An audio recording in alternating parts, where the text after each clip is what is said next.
Sebelum kita lanjut lagi ke pembahasan selanjutnya. Selanjutnya yang kita lakukan kegiatan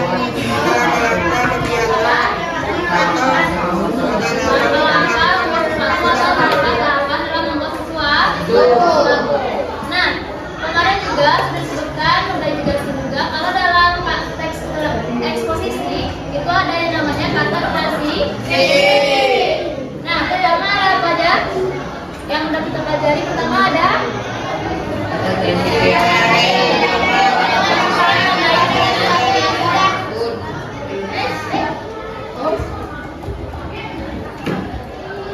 pertama ada kata transisi yang menandai hubungan tambahan kepada sesuatu yang sudah disebutkan sebelumnya. Apa contohnya?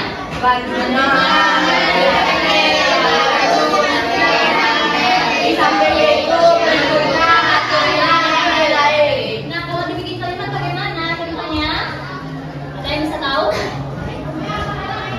Contoh kalimatnya adalah misalnya begini. Oke semuanya, sekian acara kita hari ini. Selanjutnya adalah Rama. Nah, kata selanjutnya merupakan kata transisi yang menandai hubungan tambahan. Selanjutnya adalah apa? transisi yang menyatakan hubungan pertentangan dengan suatu yang sudah disebutkan terlebih dahulu. Kedua, ada kata transisi yang menyatakan hubungan pertentangan dengan sesuatu yang sudah disebutkan lebih dahulu. Contohnya seperti apa? Tetapi namun bagaimanapun juga walaupun sebaliknya biarpun dan lain-lain. Nah, contoh katanya adalah akan tetapi, namun, bagaimanapun, walaupun sebaliknya. Contohnya, Andi ujian hari ini, namun Andi tidak belajar semalam. Itu menyatakan pertentangan dengan sesuatu yang sudah disebutkan sebelumnya.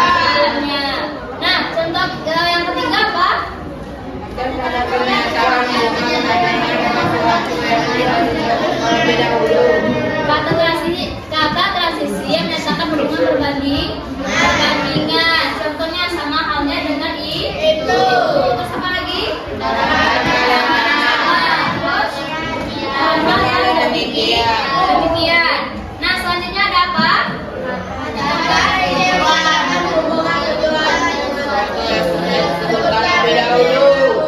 Kata transisi yang menunjukkan hubungan tujuan. Contoh katanya pertama apa? Untuk maksud itu. Untuk tujuan tersebut dan lain-lain. Nah, selanjutnya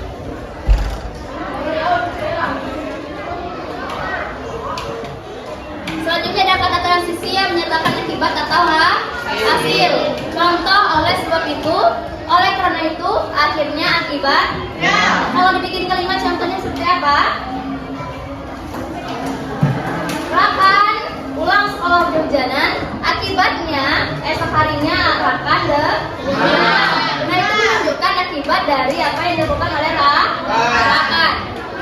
Nah, selanjutnya ada kata transisi yang menyatakan apa? Menyatakan waktu. Contohnya, setelah itu, beberapa saat kemudian, dan lain-lain. Jadi kata-kata yang menunjukkan kemudian ini ada setelah dan sesudah itu merupakan apa? Kata transisi yang menyatakan hubungan waktu. Nah, yang ketujuh, kata transisi yang menyatakan hubungan tempat. Contohnya apa?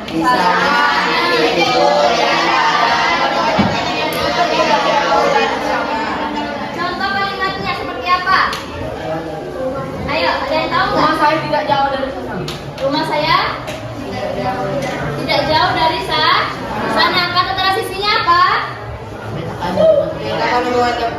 Tidak jauh dari sana. Nah, yang terakhir ada apa?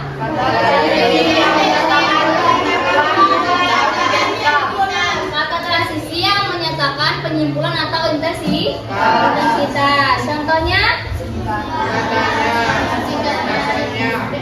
singkatnya, ringkasnya, dan lain-lain. Pokoknya yang menyatakan penyimpulan itu merupakan kata transisi yang menyatakan penyimpulan. Batas ini sebelum lanjut lagi ada yang mau tanyakan?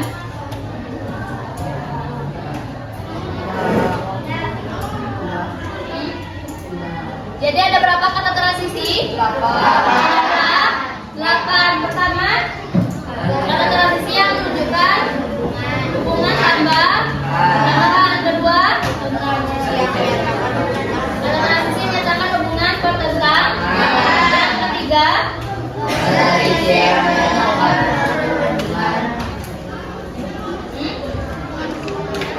hubungan perbandingan. Yang keempat, yang menyatakan hubungan tujuan. Yang kelima, dibatasi. Yang keenam, yang ketujuh, yang terakhir. Jadi kata transisi di dalam teks prosedur itu ada berapa? Ada yang mau tanyakan?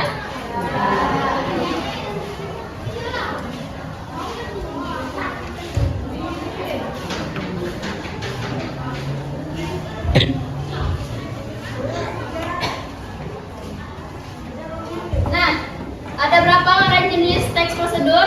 Yang pertama apa?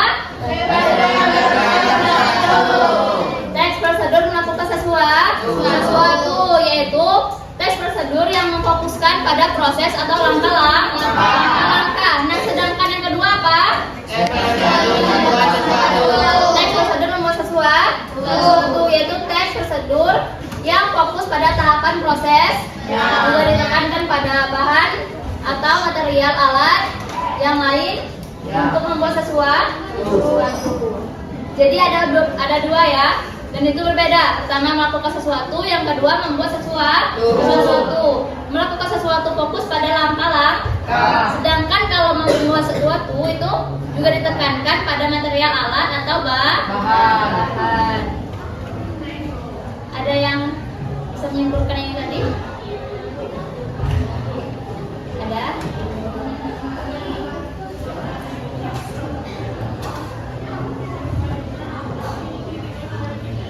Ada yang bisa?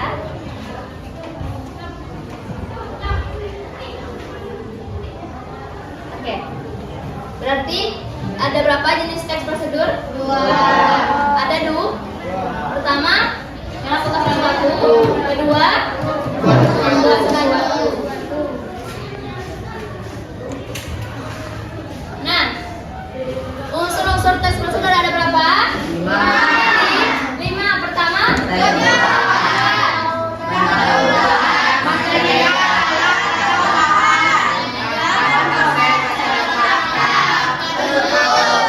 penutup. Nah, pada tujuan itu berisi apa biasanya? Tujuan dari lalu pendahuluan.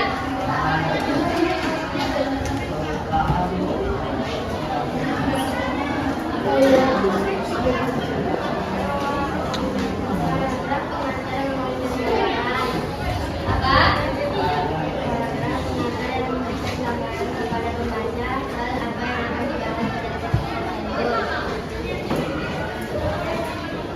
Pengantaran yang memberikan gambaran kepada pembaca tentang apa yang akan dibahas pada teks tersebut. Nah, yang ketiga apa? Material atau tambahan. Yang keempat, proses atau evaluasi langkah-langkah. Yang kelima, penutup. Nah, selanjutnya di dalam teks prosedur juga ada yang namanya kaidah perbahasaan teks prosedur.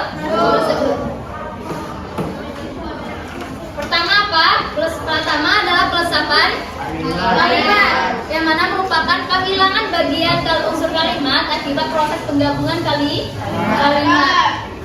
Contohnya, cucilah 20 gram daun sirih, lalu keringkan dengan cara diangin-anginkan. Nah, pada kalimat kedua, keringkan dengan cara diangin-anginkan itu merupakan pelesapan kalimat yang mana meresapkan daun sirih. Itu daun sirih yang dihilangkan pada kalimat kedua. Nah, selanjutnya ada apa? Nah, kalimat perintah biasa disebut dengan apa? Kalimat deklarasi. Yaitu kalimat perintah adalah kalimat yang isinya apa? Informasi. Ada yang bisa kasih contoh kalimat perintah?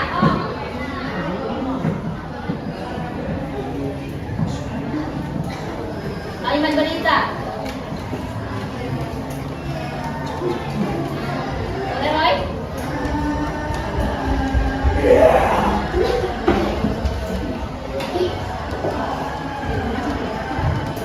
Ini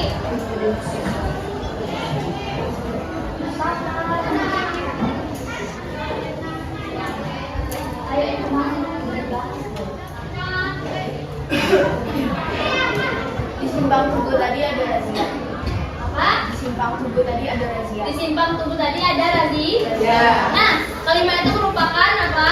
Kalimat dari berita yang mana tidak memerlukan lagi apa? Tanggapan dari lawan bicara. Karena apa?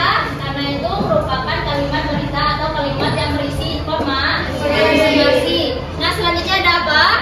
Kalimat tanya atau bisa disebut juga dengan kalimat interrogatif, yaitu kalimat yang bertujuan menyampaikan pertanyaan kepada lawan bicara. Contohnya apa? Ayo, ada yang bisa? Contoh kalimat tanya. Siapa namakah kamu? Itu adalah kalimat tanya, yang mana memerlukan tanggapan berupa jawaban dari lawan bicara. Nah, yang keempat, kalimat perintah, yaitu kalimat yang biasa disebut juga dengan kalimat apa? kalimat yang bertujuan memerintah lawan bicara. Dari katanya aja kalimat perintah berarti berisi perintah. Contohnya apa?